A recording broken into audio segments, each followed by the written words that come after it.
It's time for all your local high school football scores and highlights. It's Touchdown Friday Night with Kenny Hawkins and Jesse Kroll.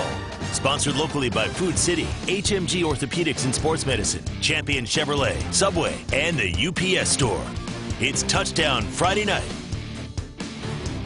Hello, everybody, and welcome to Touchdown Friday Night, the largest high school football show in Tennessee, one of the largest in Virginia. I'm Kenny Hawkins, along with my tag team partner, Jesse Kroll, and tonight we are calling our show Go Big or Go Home since we've got 20 games to get to. But first, here's Jesse with the Meat Tractor, top tackle of the night.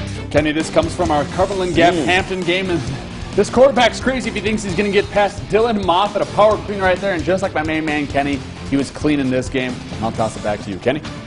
All right, thanks, Jesse. We begin in the Model City where the top seed in Class 6A was hosting William Blount. Dobbins Bennett came into this game riding a two-game losing streak against a team that has a reputation for playoff upsets. It was a frigid night at J. Fred Johnson Stadium, but the Indians' defense came out hot on the first possession. Here, beating the blocker off the edge and sacks the quarterback, Trey Kleemer. Indians' first possession quarterback, Zane Whitson, a former TV11 Player of the Week, drops back, hits Philip Armitage in the flat, and he's got a convoy in front of him to the end zone for the score. It was 7-0, Dobbins Bennett on top. One of the few mistakes for DB tonight. Dalton Harkleroad fumbles the punt inside the red zone. Bryson Williams falls on it for Blunt. But the Indians' defense would keep them from scoring. Then with just 35 seconds left before the half, Whitson on the play fake rolls right, finds Harkleroad in the end zone for the 8-yard touchdown score. Indians advance. They go on to win tonight over William Blount by the final of 35-7. Farragut beating Bradley Central 56-21. Maryville outscoring opponents 267-40 in their last 5 games, hosting Science Hill tonight. Rebels wrap up their first possession with a give to Tennessee commit T. Hodge. He follows his blockers to go untouched from a yard out. Maryville up 7-0. Rebels far from finished. Hilltoppers turn now. Connor Batchelder in the pistol. They give to Chris Thomas. And how about Ethan Inslee coming from the other side to make the diving stop behind the line. Rebels force a punt, get it right back. Hodge this time a delayed handoff to the left, breaks a few tackles, gets into the end zone for the touchdown. It was all Maryville tonight. They went on to beat Science Hill by the final of 42-0. Bearden over McMinn County 23-6. Now to Greenville. The Green Devils have won the last 2 4A state titles and started their search for a third tonight against Chattanooga Howard. And no surprise here, Ty Youngblood gets it to the end zone to start the game. But this was a group effort tonight. The other running back for the Devils, Mason Gudger, has some unbelievable speed. He breaks one for the touchdown, makes it 21-0. Then quarterback Drew Gregg shows off his arm. He launches a deep bomb to Will Albright. He hauls it in, takes care of the rest for the 64-yard. They call it yak yards. 34-0 the scores. We go to the board. There you take a look at Youngblood, just nominated for the Mr. Football this week. It was Greenville over Chattanooga Howard, final 45-0. Sullivan over Oneida, 35 or other way around. Oneida over North, 35-0.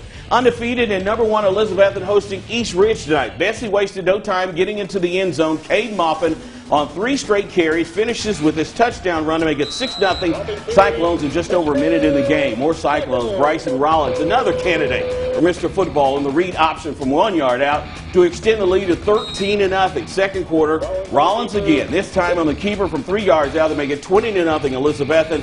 They will advance, winning big tonight over East Ridge by the final of 44-8. It was Anderson County beating Granger 41-14. Let's head on the road. East Hamilton taking on Sullivan South tonight. The Canes first. Quarterback Haynes Eller connects with running back Adam Caudle for the 20-yard touchdown. 7-0 East Hamilton. Rebels clap back. Next drive, running back Julian Reed using some fancy footwork to get around the Canes defense for a pretty pickup. Then quarterback Ethan Bergeron finishes the deal with a sneak from the 1 yard line, and that tied up the game at 7. Flip side, running back Eli Topping skirts through, untouched for the Rebels. Second touchdown, 14-7 Sullivan South. Check this out as we go to the board. Sullivan South goes on the road to win tonight over East Hamilton 28-24. Jesse? Thanks, Kenny. In gray, the Bang & Boone Trailblazers hosted the Knox Hall Red Devils. And look who's back right here, folks. Charlie Cole wearing number 40 and playing defensive line tonight. That's what you like to see, and we'll see him just in a little bit. But the man who's still in for Cole, Brendan Blair, former Player of the Week. He's doing a great job here. 20-3, I should say, early in the third quarter. Then check this out. Like I said, the man, the myth, the legend that is Cole. Look at the big man rumbling down the sidelines.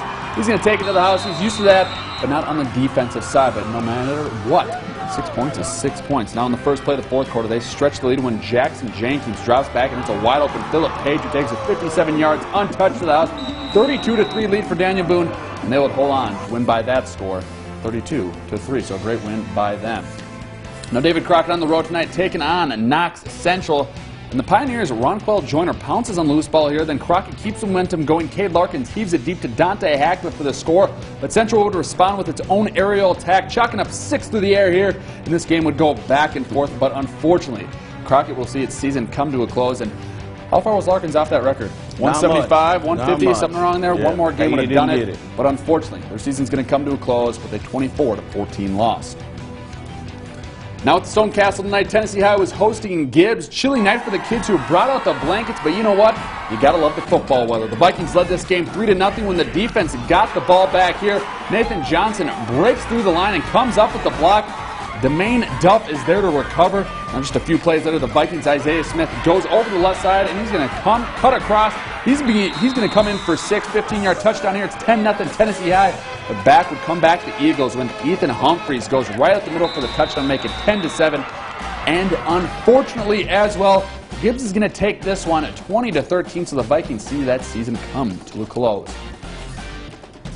And we're going to pick up this game between Cherokee and South Doyle in the second half here.